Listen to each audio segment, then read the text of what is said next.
Buenas tardes a todos. Esta charla va sobre competiciones de inteligencia artificial y datatones, o datatones, como se diga.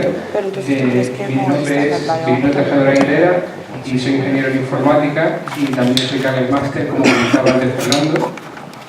Además, organizo junto con Javier y con Fernando el Meetup de Kaggle aquí en Madrid y, bueno, como ya me han hecho spoilers, somos primos.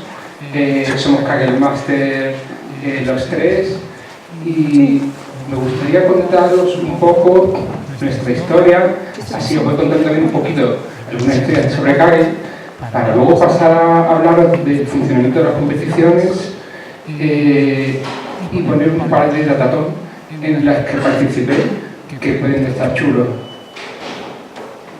Vale, me vais a perdonar el momento de nostalgia, ¿vale? Es que estuve en Sevilla este fin de semana, a mí los recuerdo que salieron estas cosas. Pues cuando tenía 6 años, nuestros padres nos regalaron un Spectrum a los hermanos y a Fernando también su Spectrum, ¿no? Y aquello nos cambió la vida. Yo me obsesioné con hacer videojuegos y ni siquiera me interesaba jugar. Yo era de los que veía, a ver, ¿cómo está hecho esto? Y me ponía a hacer videojuegos. Ese momento de mi vida lo recuerdo muy bien y ahora con el Data Science me vuelvo a sentir de esa manera, es decir, resulta apasionante donde lo hemos metido y bueno, sigo con un momento nostálgico, esto lo encontré, esto es precioso, esto es de cuando tenía 6 años, un código en BASIC que no hace nada, que me puse a poner instrucciones y supongo que así fui aprendiendo, ahí ya he aprendido más, aquí ya cambiabas el juego de caracteres para hacer marcianitos. Y aquí ya es en código máquina del Z80, que ya va a nivel de madurez, y esta rutina del mí no funciona, con lo cual se ve que fue aprendiendo por ahí, ¿no? A este niño le preguntaban sus tíos, oye, ¿las máquinas piensan? ¿Tienen inteligencia? Y yo decía, pues no, yo sé muy bien lo que hacen las máquinas. Hacen go to y no piensan, hacen lo que nosotros les decimos. Pues no podía estar más equivocado. O, bueno, esto ya lo sabían los que eran adultos en su momento, que iba a ocurrir. Y, bueno, pues esto es el pasado, esto es el presente, y, bueno, ya empiezan a hacer tareas que hacemos los humanos. Esto está muy relacionado con el tema, con uno de los datatones del que vamos a hablar. Este paper es de este mes y es de pago. Si alguien lo tiene que me lo enseñe porque me interesa a ver qué han hecho. Vale, pues estoy de la carrera y allí nos daban inteligencia artificial, hice algún mock y en el mock te decían, te tienes que apuntar a Kaggle si quieres terminar el mock. Me apunté y vi esto y dije, qué fácil. Es uno de NLP, en ruso, fácil. No era nada de fácil. O sea, ahí cogí, me salí, me olvidé del tema. Y luego, unos meses después, me vino Fernando y me dice, oye, que hay una cosa que se llama Kaggle, ¿nos apuntamos? Venga. Pues esta fue nuestra primera competición. Esta competición es chulísima. Me gustaría que volviera a suceder o coger los datos y volverla a hacer, porque nos daban un dataset de viajes muestreados cada segundo, que eran coordenadas GPS tomadas por un móvil, que es una mierda de resolución. Y en base a eso teníamos que saber quién era el conductor. O sea, te preguntaban no quién era, sino si lo conducía el verdadero propietario del vehículo u otro, que sería un fraude, pero podíamos usar el mismo modelo para distinguir entre 2.600 conductores. Esto fue chulísimo, lo hicimos todo por nuestra cuenta en R y sin mirar los foros de Kaggle porque pensábamos que así íbamos a aprender más. Bueno, la verdad es que se aprende muchísimo en los foros de Kaggle y no es necesario hacerlo tú solo, pero bueno, fue una experiencia. Esta fue la siguiente experiencia, bastante chula. Toda esta gente que veis aquí, Enrique Pelayo, por aquí está Víctor Peláez, Pablo Monfort, el profesor de la tesis de Enrique. Nos juntamos por unos pocos, como estamos aquí, y se trataba de ver imágenes de fondo de ojos y determinar si era si era un ojo sano o había diabetes de tipo 1, 2, 3, 4, de diabetes retinopática. Bueno, fue un auténtico fracaso y quisimos hacer una red neuronal nosotros desde cero, o sea, desde cero, es decir, no se había liberado TensorFlow, sí estaba Teano o Cino, no sé cómo se pronuncia, y bueno, pues nosotros, venga, vamos a hacer nuestra red neuronal. Decimos, conseguimos hacer una pasada forward, que no es poco, con 2 capas, y bueno, pues aprendimos un montón, gracias también a Enrique, que ya había estudiado mucho sobre esto, y al doctor y al profesor de la tesis, aprendimos un montón. Y luego ya nos enteramos que había medallas y cosas, y Fernando y Javi dijeron, venga, nos vamos a hacer Kaggle Master en un año. Venga, pues Kaggle Master en un año. Hicimos Posterama, que era nuestro framework, y ahí íbamos añadiendo features, o sea, los features de Data Science, íbamos añadiendo por programación, y lo dejamos declarativo, para ir haciendo competiciones y competiciones, y íbamos mejorando cada vez el framework. Pues hicimos hacerlo en un año y lo conseguimos antes del año. Luego al año me salió en el móvil una alarma de Fernando diciendo, hoy deberíamos de ser Kaggle Master. Pues vale, lo conseguimos. Y bueno, Kaggle es mucho más que las competiciones. Tiene kernels, que es código que comparte la gente, es código muy chulo, hay visualizaciones de datos, también hay datasets. En estos datasets pues se hacen públicos desde mamografías, lo diremos luego, hasta, yo qué sé, todo, datos de tu ciudad, etc. Y hay una plataforma de aprendizaje, una plataforma para buscar empleo, pero hoy vamos a hablar de las competiciones. Como decíamos antes, hay un sistema de ranking. Estás como novato, llegas a contributor, experto, máster, y después sacaron otra que era Grandmaster. Pues nada, para ser Grandmaster hay que conseguir 5 medallas de oro. Una medalla de oro es quedar en el top 10 de una competición, más un 10, 17, dependiendo del número de concursantes, lo alargan con una fórmula. Pues quedar en el top 10 cuando hay 7.000 concursantes es bastante complicado. Hacerlo 5 veces es 5 veces más complicado. Pues te exigen que en una lo hayas hecho en solidario. Vale, aquí cuando surgió esta categoría ya habíamos dejado de competir juntos, ya habíamos pasado de este tema, ¿no? Y para que veáis cómo es el tema de las competiciones, hay competiciones hechas por el CERN, por Google, por IECubo, por Mercedes, por Intel, por Neurit, que es una conferencia muy importante de redes neuronales. Si miramos los premios, hay premios superiores a 1 millón de euros, y si vemos los participantes, hay competiciones de hasta casi 7.200 equipos, o cuesta de aquí de 5.000 y pico equipos, es decir, hay competiciones muy importantes. Estas competiciones normalmente son de aprendizaje supervisado. Cuando digo aprendizaje supervisado es que conoces la respuesta de cada observación, es decir, que alguien ha etiquetado o te dan los valores, ¿no? Por ejemplo, en esa televisión artificial se trata de localizar dónde está la neumonía. Pues ellos te dicen, mira, aquí hay un ejemplo, aquí hay otro, por aquí creo que hay otro. O en este, que es análisis del texto de un foro en internet que se llama Reddit, pues mira, ha contestado esto, a ver cuántos me gusta ha tenido. Ya te dicen cuántos me gusta tiene. En este te daban el texto que contestaba, el texto de la pregunta, cuántos me gusta tuvo la pregunta, a qué hora fue. Bueno, pues te dan la respuesta, pero luego te dan otro dataset, que es el test set, en el que no te dan obviamente la respuesta y lo tienes que averiguar tú. Eso es aprendizaje supervisado, aunque ha habido competiciones no supervisadas. Por ejemplo, esto de los conductores no te decían nada, te decían, toma, 200 viajes, averigua no solo quién es el conductor propietario, sino el no propietario del vehículo. Y tenías que ir dividiendo ahí, ¿no? La de Neurips, esta era chulísima. Esta era las redes neuronales de clasificación de imágenes, por ejemplo, se pueden hackear. Es algo bastante chulo.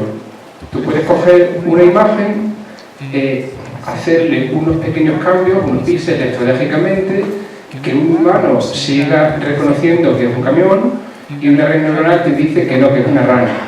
Y dice, pero ¿cómo has cambiado de camión a rana? ¿Sabes con unos cuantos píxeles? Pues ahí la métrica era todos contra todos. O sea, le entregabas un código, ellos lo ejecutaban en un Docker, le metían las imágenes, sacaban el output y se lo enchufaban a otro código que era de defensa, y luego la métrica era pues, ver los goles, es decir, a ver quién le ha metido más goles o quién mete más goles, ¿no? En ataques dirigidos, es decir, lo quiero convertir precisamente a rana, o no dirigidos, que era más fácil, que era cualquier cosa menos lo que contenga la imagen. O sea, simplemente confundir la red neuronal. O sea, hacer una idea de lo importante que es esto, como un coche que se conduce solo, se le pueden poner 3 trozos de celo en la señal y ya deja de ser un stop, ¿sabes? O sea, que es complicado.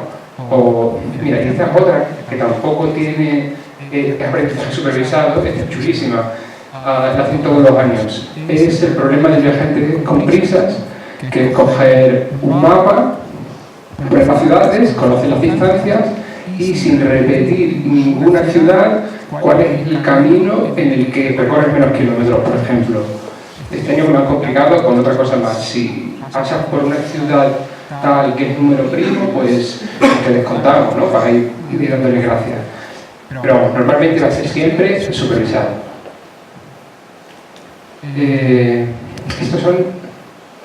Esto es el dataset que os comentaba antes. Esto es un ejemplo de train set. Y luego lo que os comentaba también antes, este es el test set. Es decir, te dan otras observaciones, pero no te dicen, en este caso, cuántos me gusta tuvo la respuesta. Bueno, pues tú tienes que ser capaz de dar un valor y luego se utiliza una métrica, es decir, para cada observación pues se evalúa este resultado respecto del ground truth, del dado que se sabe que es, y el que saque mejor puntuación, la métrica puede ser pues cuanto más cerca del cero mejor o cuanto mayor el número mejor, ¿no? Pues se evalúan todos los equipos y el que gane pues ganó, ¿no? Hay más detalles. Tú tienes el public leaderboard y el private leaderboard. Esto es que, imagínate, que te dan... Ellos te dejan que tú vayas enviando submission, es decir, que envíes CSVs contentos y diciendo, pues mira, este modelo me da este output. Y ellos te dicen, bueno, pues tiene un score de tanto, has mejorado, qué bien. O no, este no mejora, tu mejor modelo. Claro, ¿qué pasa si, por ejemplo, es el error absoluto y tú coges son viviendas? Por ejemplo, coges una vivienda de 5 millones de euros y te pones ahí a hacer tanteo, a ver cuánto mejora hasta que encuentras que vale 5 millones. Bueno, pues te estás planteando, ¿no? Entonces, durante la competición hay unas filas con las que te van a evaluar, pero esas y otras que tú envías, pero no te están evaluando en base a esas. Con lo cual, cualquier intento de hacer a mano la trampilla, de buscar cuál es el resultado, pues no te va a servir de nada. Pues esto es importante saberlo. Esto no viene así como lo he pintado, viene barajado. Evidentemente tú no sabes qué fila es del public y cuál es del private. Y luego hay otra modalidad que está más novedosa y se usa menos, que son las competiciones en dos fases, ellos llevan en dos stages.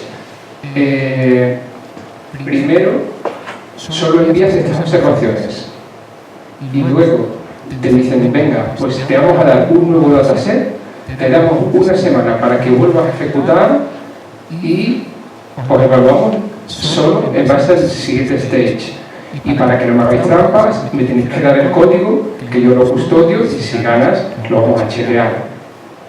Vale, pues esta se hace mucho, por ejemplo, cuando es visión artificial y a lo mejor hay pocas observaciones, pues prefieren hacerlo de esa manera. A lo mejor el otro se prestaría más a que alguien intentara hacer trampa haciendo, por ejemplo, si buscan tumores, pues buscándolos ellos a mano, ¿no?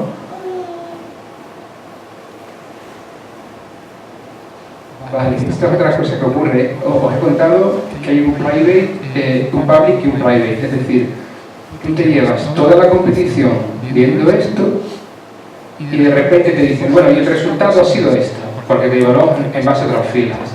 Pues fíjate, aquí hay una persona que ha bajado uno y hay otro que ha subido uno, es decir, este creía que estaba el sexto y estaba el quinto y al revés, y los siguientes igual, ¿no? Claro, bajar del 100 a 101 da igual, quedarte sin el dinero de la competición es una putada. A mí no me ha pasado, pero tampoco nunca me he llevado ningún premio en competición. Y luego están los grandes shake-up, o sea, esto es la competición de Mercedes. Esto es la leche, es decir, de repente van y suben unos 1484 puestos. Vamos, el que estaba número 1 se habrá ido a freír espárragos. Entonces, aquí un poco para preguntarse qué ha pasado. Puede haber pasado que lo hayan hecho mal los organizadores y que hayan dado un dataset que a lo mejor tiene observaciones que son muy difíciles de predecir y que a lo mejor no hay señal suficiente para sacarla. O puede ocurrir que a lo mejor alguien haya dado una información en los foros, que todo el mundo le haya hecho caso, se haya equivocado, haya hecho overfitting del public leaderboard, y aquí están los más auténticos, la gente que ha ido por su cuenta. Cuando pasa esto, alguien lo vaticina siempre. Mira, va a haber un gran shake-up, o sea, prepararos. Entonces, si uno sabe de qué va la cosa, pues a lo mejor conviene coger menos columnas, conviene usar más regularización, y sin que lo vaticine nadie, si uno ve que hay un score de validación, que es que tú, de las filas que tienes para entrenar, te guardas unas pocas para comprobar que tu modelo va bien. Pues se supone que si tu modelo mejora en tu set de validación o de cross-validación, mejor, debería de mejorar en el otro. No va a ser siempre así, pero si ves mucha irregularidad, pues seguramente va a pasar esto. Y quería contaros cómo es el funcionamiento de una competición en Kaggle. Como decía antes, normalmente es aprendizaje supervisado. Durante la competición está permitido compartir y hacer equipos. Para compartir tienes que compartir a través de los foros. No vale que en nuestro Slack nos pongamos a hablar de cosillas y nos demos insight entre nosotros. Lo tienes que hacer público y lo de hacer equipos es más que recomendable. Hay una fecha en la que ya no se pueden hacer equipos ni se puede entrar a competir. Si no has hecho ningún envío de algún modelo, ya no puedes entrar a competir. Esto le da tranquilidad a la competición. Es decir, si la última semana ahora resulta que se juntan el segundo y el tercero y ya se ponen primero, ahora el primero con el cuarto y pum, y van haciendo equipos solo por ganar en el último momento. Hay una parte muy importante que es que tienes que elegir tus mejores submisiones, los modelos en los que vas a confiar más. Ahí te lo puedes jugar un montón y más en las competiciones donde se prevé un big shake-up. Hay otra fecha, que es que cuando tienes dos stages, te entregan unos nuevos datos y tienes que volverlos a evaluar y enviarlos. esa fecha suele ser una semana antes, te dan como 5 días. Así que aquí lo tienes que hacer muy bien para ser capaz de evaluar tu propio modelo, porque piensas que normalmente estás haciendo experimentos, tirando cosas a la basura, y a lo mejor el código que funcionaba era hace 3 versiones. Tienes que ser más cuidadoso. Luego llega la fecha final de la competición y se expulsan los cheaters. Esto es importantísimo. Echan a la gente hace trampa. Entonces, igual que nosotros hacemos machine learning, ellos hacen machine learning con nuestros datos. Ellos pueden ver, oye, esta observación tan importante, esto lo estoy imaginando, ellos no lo cuentan su fórmula. Esta observación tan importante, este tío ha llegado y tal, y nadie llega, y cruzar esos datos, cruzar los datos de las IPs, de los navegadores, lo que tú harías si fueras ellos, ¿no? Y empiezan a echar gente. De hecho, hace poco echaron un chico, había entrado nuevo, y el tío dijo, mira, me han pillado, yo no sabía que esto no se podía hacer, y lo he hecho, os prometo que no lo voy a volver a hacer más. Pues mira, muy bien. Y luego al final se entrega una documentación si quedas, si recibes premio, y hay que reproducir la ejecución, y esto es para que la empresa o el organizador que sea se pueda llevarse el valor, ¿no?, de esta competición. Estos son los zatatón. Los zatatón es una fórmula muy distinta a estos son 8 horas o son 11 horas o un fin de semana. Entonces, aquí lo que da tiempo es hacer el primer modelo y un poco más. Ahí se puede hacer muchísima mejora de un modelo hecho durante un datatón. Tiene una inauguración y una clausura. Cuando vas a un datatón, normalmente pues, te reúnen la noche antes, te dicen de qué va a ir el problema, conoces a la gente, puedes hacer equipo allí conociéndoles en persona. Luego se utiliza la plataforma de Kaggle. En los que he participado se utilizaba Kaggle igualmente. Se habilita, digamos, una competición privada donde solo entráis vosotros y cuando termina ya se hace público normalmente. Y se evalúa un único modelo, no tienes que preocuparte de elegir entre 2 modelos. Supongo que el organizador podrá cambiar esto, pero siempre lo he encontrado así. Y por supuesto, tu resultado no cuenta para el ranking de Kaggle, es decir, no te puedes hacer Kaggle Master ganando 2 datos, porque sería injusto, ¿no? Si lo hacemos aquí, el tío que está en París, y luego no todas las competiciones, ni siquiera que os he enseñado, sirven para puntuar en su sistema de ranking. Vale, esta fue la Datatón de Polonia, que hice con Wojtek Rosinski y Paweł Godura y yo.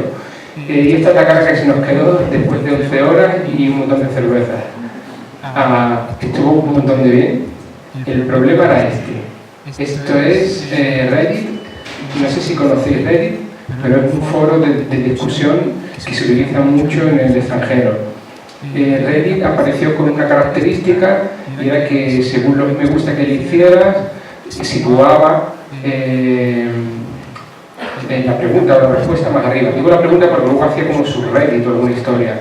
Esto fue un éxito porque los foros de debate antiguamente, y los que quedan ahora son una data. A lo mejor para comprender una cosa te ponen 6 páginas y tú quieres ver el principio y la respuesta, no quieres ver más, ¿no? Pues en Reddit nos daban el identificador de la fila, ¿vale? Esta es la pregunta. Esto no es un identificador, es un dato, porque luego puedes agrupar y verás que hay más respuestas para esta pregunta. El foro en el que se debatía, la hora a la que se preguntó, la hora a la que se contestó, el texto de la pregunta. Aquí pues esto es un tema muy serio, ¿no? Aquí hay alguien que está haciendo una denuncia sobre un delito ecológico. Bueno, pues esta tuvo 17.000 me gusta. Lo mismo viene alguien con un meme de Trump y tiene 80.000 me gusta. O sea que también no es solo porque el tema sea serio. Y luego está el tema de la respuesta, que también le puede contestar con una grosería o con algo serio, como en este caso, que es una aclaración, ¿no?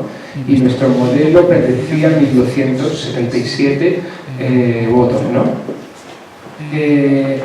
Vale, nosotros cogimos un notebook de Python. Una cosa que hicimos muy bien, que me gustó, fue que nos reunimos el día antes a hacer una estrategia y decidimos no usar redes neuronales, porque dijimos, en 11 horas nos vamos a perder cuando nos pongamos a hacer redes neuronales. Y luego decidimos hacer un modelo todos a una y reunirnos cada hora. Hacemos nuestro Only Stand-Up Meeting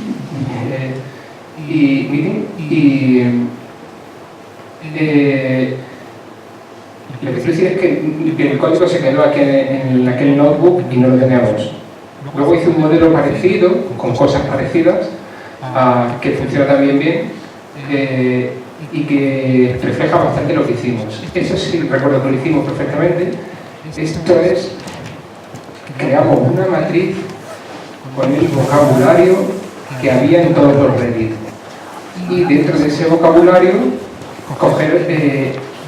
quitar del vocabulario las palabras menos relevantes, y la relevancia se tenía en cuenta como si fuera un motor de búsqueda, es decir, cuántas veces aparece la palabra en el documento y cuántas veces aparece esa palabra en otros documentos. O sea, concretamente, el conteo, la frecuencia absoluta, el recuento de apariciones de la palabra en el documento dividido entre el logaritmo de las apariciones de esa palabra en todos los documentos más uno. Esto ya existe, no hay que hacerlo, eso se llama TF-IDF, y luego se hace una criba, que no sé cómo lo hicieron mis compañeros, que es quitar hacia la izquierda y hacia la derecha. A la derecha están las stop words, es decir, palabras que aparecen en todos los documentos con una preposición, y a la izquierda quizá algo demasiado específico. Bueno, por decir algo más, cuando tú utilizas este tipo de features, vas a sacar palabras relevantes para una búsqueda, pero no tienen por qué ser relevantes para Reddit. Entonces, pero bueno, es buena idea, que luego probé que funcionaba bastante bien. El número de ceros contados en TDF y DF. Esto funciona muy bien con XGBoost, que es coger y decir, oye, si te he puesto 100 features que van de lo mismo, pues te voy a ahorrar que profundices mucho para decirte que ninguna de las palabras de mi vocabulario estaban en ese documento, por ejemplo. Haces el recuento y te da un 0 o un lo que sea, ¿no?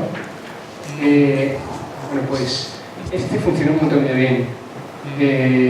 No sé si lo pusimos en nuestro modelo. El tiempo de respuesta. Si lo he puesto ahora y te ha dado una hora en contestar, no es lo mismo que si contestas 3 semanas después, cuando ya nadie le echa cuenta a ese mensaje.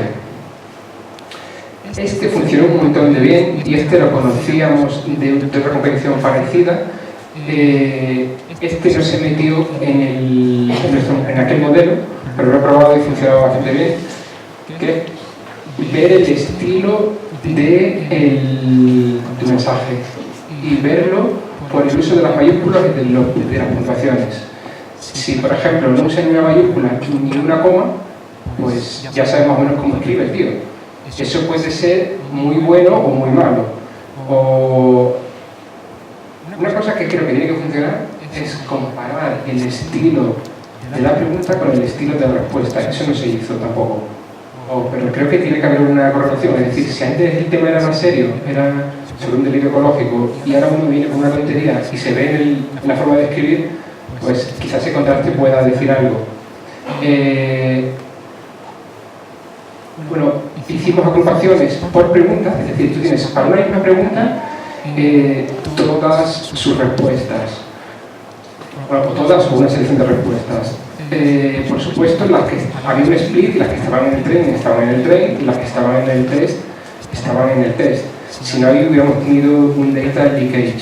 De hecho, por ahí hubo un data leakage que luego os contaré lo que es y cómo lo solucionaron. Group by question, pues cogimos, agrupas todas las preguntas, ¿no? Las pones en orden cronológico y lo normalizas. Entonces, ya sabes que en el 0 tienes la primera respuesta que se dio, y en el 1 la última. Eso es mejor que si pones directamente el número, porque al final estás comparando el 3 con el 37 y a lo mejor el 3 era la tercera de 100 o era la última, ¿no? O pues lo normalizamos. El recuento de respuestas, pues eso ya te dice, oye, pues este tema que está partido, ¿no? Si se han ido 100 respuestas, es que le interesa más de uno.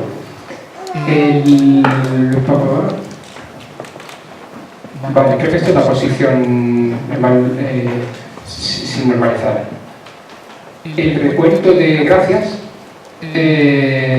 cogimos en varios idiomas todas las gracias. Gracias, merci, thank you, lo que sea.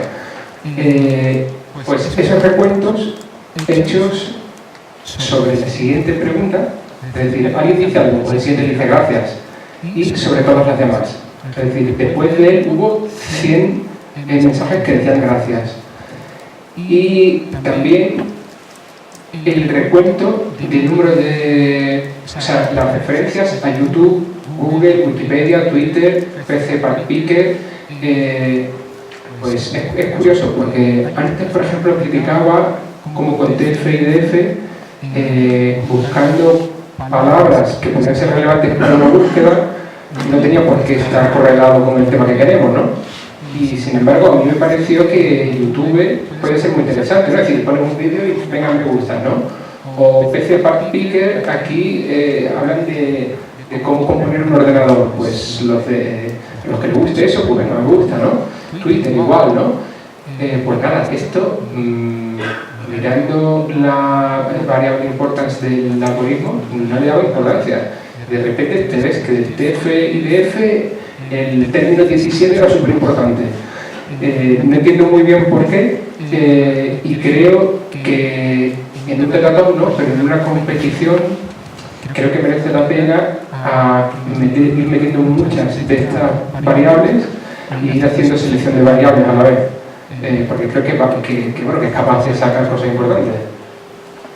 Bueno, aquí el modelo o un LiveGBM sin tuneo de los hiperparámetros, con cromovalidación y transformación log de la Y, ¿no? O intentamos hacer ensembles durante la competición con otros modelos, pero no nos dio ningún resultado, no nos mejoraba en aquellas 8 horas. Bueno, este fue otro datatón. Este fue organizado por 3.7 y por IBM. La organización fue espectacular. Aquí había, nos prestaban las máquinas, o sea, unos pedazos de máquinas con GPUs para todos los equipos. O sea, solo por eso, la verdad es que lo guardaron. Y luego, yo estuve jugando, porque cogí y me empecé a bajar dataset antes de la competición, me bajé uno con 100 imágenes. Y no había manera, eso no aprendía nada. Pues este ya tenía miles de imágenes, y con miles de imágenes sí que aprende. Y iba asustadísimo, y luego resultaba que sí que aprendía. ¿Qué hicimos? Bueno, y luego las gracias a TV7 y IBM, porque lo guardaron, y luego los premios que nos dieron fueron 200 euros a cada uno, y luego nos dejaron sus máquinas durante 15 días, así que fantástico. Y ahora que me acuerdo, voy a aprovechar para saludar a Carlos Monzón, que anda por ahí, que también participó y quedó segundo en la de diabetes, que era la otra competición. Y bueno, pues en este le llevaban avanzado porque era con visión artificial, teníamos que ver mamografías, y aquí en vez de ir todos a uno nos dividimos en dos modelos, una red neuronal de 0 y otra que era haciendo fine tuning. La red neuronal de 0 enseguida empezó a funcionar, al principio mal y cada vez mejor, y la de fine tuning hasta los 10 minutos antes de la competición dio su resultado, porque tenía aumentación, tenía muchas más cosas, y ahí nos metimos en unos barrizales. Bueno, pues cuando vimos el private leaderboard, cualquiera de las dos que hubiéramos enviado hubiera valido para ganar la competición. Luego dejaron de una ejecución que cuando la recogimos ya había acabado la competición, ya no valía esa. También hubiera sido ganadora, haciendo un ensemble de estas dos hubiéramos mejorado, y hacer un ensemble por votación de los 3 modelos mucho más. Era particularmente difícil la competición porque además de tratarse de mamografías, no te dejaban dar una probabilidad de caso de cáncer, que era lo que se miraba, o de una mamografía sana. Tenías que dar un 1 o un 0, tenías que estar muy seguro de las predicciones que hicieras. Y el voto por mayoritario mejoraba la normalidad con los 3 modelos. Bueno, creo que ya no nos da tiempo. ¿Un minuto?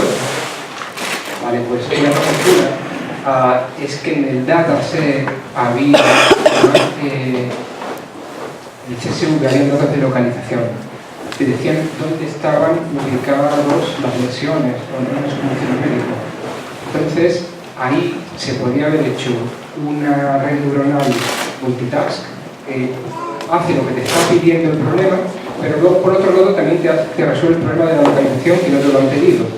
Bueno, pues eso suele mejorar bastante el rendimiento de la red neuronal, porque pensar que por dentro los procesos que está haciendo tienen que responder a la otra tarea, que es localizar, que va a ser muy bueno. Por ejemplo, había otra de radiografías que era para ver neumonía, y una cosa que mejoró fue decirle, oye, hay un metadato en las radiografías que era ver si era hombre o mujer. Pues oye, predíceme también si es un hombre o una mujer. Entonces es capaz a lo mejor de identificar los senos que se ven claramente en la radiografía, y a lo mejor ya no le presta atención a la hora de buscar neumonía. Esto no lo sé porque no hemos hecho introspección sobre la red neuronal, pero sí ves que mejora el rendimiento. Bueno, pues ya no me enrollo más, creo que se nos acaba el tiempo. Aquí voy a dejar unos consejillos para las competiciones. Esto se puede compartir fácilmente. Pues muchísimas gracias por haber venido, y creo que para las preguntas respondemos todos juntos, ¿no? No te vayas, sí. Muchas gracias,